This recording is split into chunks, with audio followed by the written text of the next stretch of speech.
I am at the Civic Center. We're just seeing the end of some novice girls hockey practice. They're finishing up here before the Bobcats get underway this evening against the Grande Prairie Storm, a team several wins ahead of them in the standings, but one that the Bobcats have had success against in recent years. Well, the main thing they're looking for is Megan Cook, number 1 on the Wolves team. She's one of the leading kill getters in the ACAC, has been for several years. Some Lakeland fans may remember from 2017 when the Rustlers beat the Wolves in the conference championship. Megan Cook was an all-star and starter on that Wolves team back in 2017 that finished 4th at the national championship.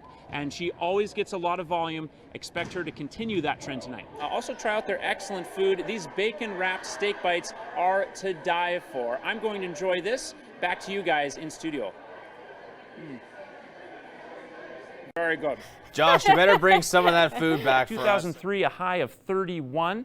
An interesting year. You were probably listening to Crazy in Love plenty of times if you weren't already in love at that point. That was the beginning of the Beehive. West-southwest winds 17 kilometers per hour, so things starting to calm down a little bit from earlier. And with the precision shown thus far by the Saints, giving away more opportunities will be courting disaster and an end to a promising postseason. Josh Ryan, Primetime Local Sports, Bonnyville. Because defensive zone coverage has been your focus, what do you have to do maybe a little bit differently or a little more sharply against a team this skilled?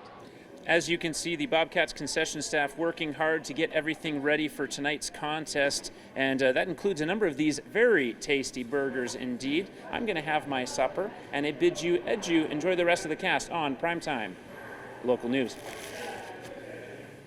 This is a critical time of the year for many teams in the area. Junior and minor hockey programs prepare for some of the most important games of the season, starting with the Junior B Bandits on the road tonight in Wainwright before heading to St. Paul, as well as the Junior A Bobcats, who play 3 games in 3 days on the road.